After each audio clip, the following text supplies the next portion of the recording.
19 billion pesos na pondo magbubukas ng libreng TESDA training para sa mga residente ng Nueva Ecija. Makikinabang ang libo-libong residente ng Nueva Ecija sa pinalawak na libreng training programs ng Technical Education and Skills Development Authority o TESDA ngayong taon matapos maglaan ng pamahalaan ng 19 billion pesos na pondo para sa scholarship sa buong bansa. Ayon sa TESDA, Provincial Director na si Attorney Eric Weda, mas marami pang trainees ang inaasahang matatanggap sa Nueva Ecija dahil sa nadagdagang scholarship budget. So it means that it will be distributed around the country. Ibig sabihin nun, ang probinsya ng Nueva Ecija ay makakatanggap ng mas malaking allocation. It will be kung mas malaki ang maibibigay sa Nueva Ecija, mas marami tayong matutulungan na mga trainees or aplikante para magkaroon ng kasanayan. Ipinaliwanag ng opisyal na walang tiyak na bilang ng trainees na tatanggapin dahil nakadepende po ito sa kwalifikasyon at kursong kukunin ng mga aplikante. Ani po ni Weda, magkakaiba ang halaga ng scholarship allocation depende po sa training program. Dagdag pa niya, area-based at demand-driven ang sistema ng TESDA sa pagpili ng mga kursong iaalok sa lalawigan. Nakikipag-ugnayan umano ang ahensya sa mga lokal na industriya, negosyo, lokal na pamahalaan at iba pang ahensya ng gobyerno upang matukoy ang kasanayang kinakailangan sa lalawigan. Kaakibat ng area-based demand-driven natin, ina-identify natin ang mga industriya, tinatanong natin sila basically, anong kailangan nyo? Ilan yung kailangan nyo? So yun ang naging basihan ngayon ng mga skills priority natin para yun ang pondohan ng TESDA. At ang kapartner natin dito ay yung mga schools, mga accredited training centers natin, private at government. So yun po ay sila ang nagtitraining, ang TESDA lang po, provincial office basically, siya ang nangangasiwan lang sa pondo.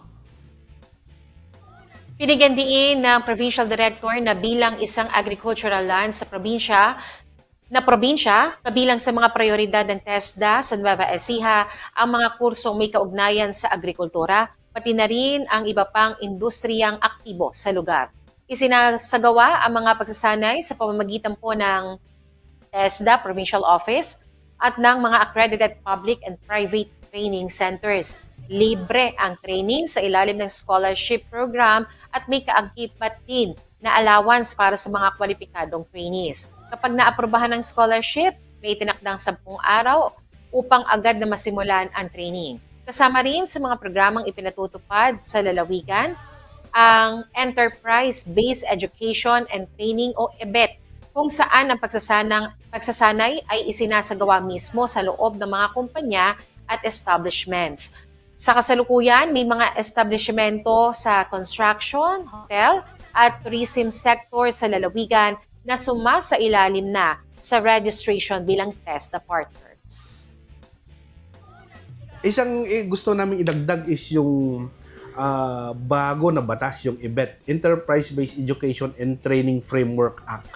Itong batas na to ay game changer, tawag namin. Game changer considering na ang training po ay mangyayari ngayon sa mga establishment, mga kumpanya.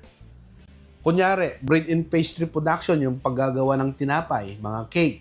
Mayroon tayong, kunyari, kumpanya na sa baking, gumagawa ng tinapay at cake. Ngayon po, ang training ay gagawin na sa kanila. Pero ang kagandahan nun, yung enterprise, siya po ang magre-register sa TESDA, tutulungan namin ma-register. At the same time, yung kumpanya, mayroon na siyang pool of magiging employees after the training ng mga scholars natin. And yun po ay pwedeng ma-assess din at magkakaroon sila national certificate. Ang pinalawak ng lokal na programa ay bahagi ng nationwide initiative ng TESDA matapos maglaan ng pamahalaan ng 19 billion pesos na scholarship budget na siyang pinakamalaking pondo sa kasaysayan ng ahensya. Sinabi ni TESDA Secretary Francisco Benitez, layo ng pondo na mabigyan ng libreng training ang humigit kumulang 600,000 hanggang 650,000 na Pilipino sa buong bansa ngayong taon. Hinimok naman ng TESDA ang mga interesadong residente ng Nueva Ecija na magtungo lamang po sa TESDA Provincial Office na matatagpuan po dito sa Old Capitol Old Capital Compound, Cabanatuan City o pwede rin kayong pumunta sa mga accredited training center sa kanilang lugar upang magtanong at mag-pre-register.